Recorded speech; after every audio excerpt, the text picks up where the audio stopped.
I had reached a milestone, and it was then that I realized that my whole life was geared towards music. Everything else in my life was falling apart.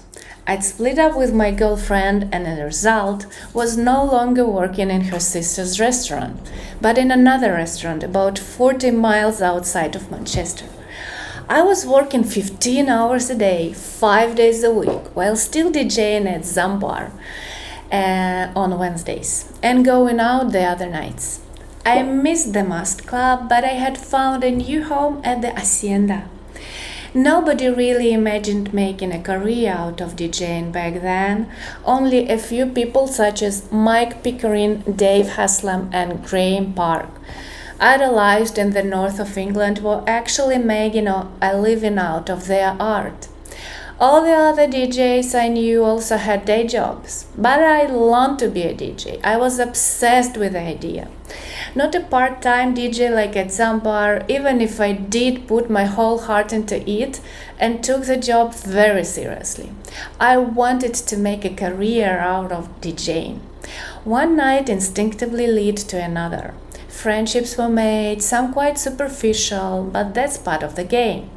And I gradually became an integral part of Manchester and its nightlife. I truly believed without a shadow of a doubt that I could make it happen.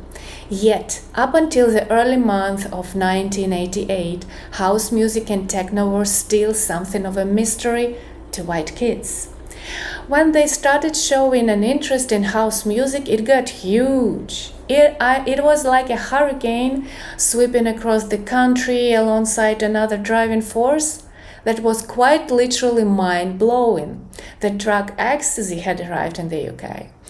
Ecstasy hit the UK at the end of spring 1988, coincidentally at around the same time as acid house, a subdivision of house music. Acid house was characterized by the inimitable sound of the Roland TB-303, an electronic drum machine that produced acid bass lines.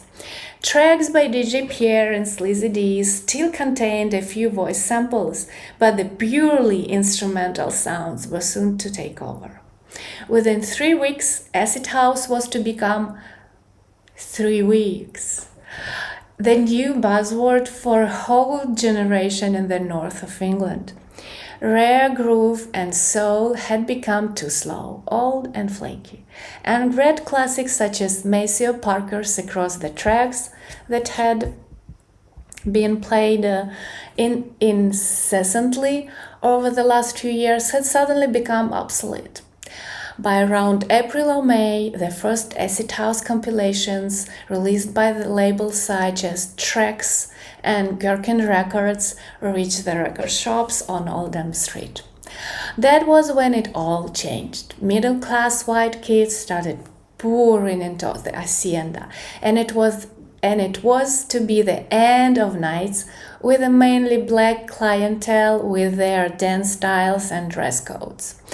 Within a few weeks, jagging had almost completely disappeared from the Hacienda's dance floor. The new crowd, rushing on ecstasy, danced with their hands in the air, screaming heads off. Manchester was also invaded by a new style called Scully. It was all about oversized clothes and big printed t-shirts. The word Scully was to become synonymous with Manchester's youth. It was used to describe a fashion heavily influenced by the hippie movement, as well as a way of life and a type of music. A whole new trade of t-shirts emblazoned with logos began to appear with statements such as "Born in the North, raised in the North, die in the North," or "Jesus had long hair too." The northern youth, predominantly students, regarded these t-shirts as a humorous and cheap way to create their own rebel identity. It was no coincidence that the t-shirt became the uniform of the Summer of Love in 1988. Skellies would wear sun hats on their long-haired heads. Some even carried inflatable bananas under their arms to throw at each other at clubs and football matches. Ecstasy swept away everything in its path. Its impact on Manchester was huge, crossing all social barriers. Although Manchester had a reputation as a violent city, this one drug resulted in thousands of clubbers, whether inside the hacienda or out, dancing in the countryside, sharing a rare collective experience whose magic still resounds today. The arrival of ecstasy also changed the language. People invented daft expressions such as I'm cabbaged, I'm shedded, or top one, nice one, get sorted. The influence of ecstasy on the public mood was noticeable by a lull in violence in the football stadiums.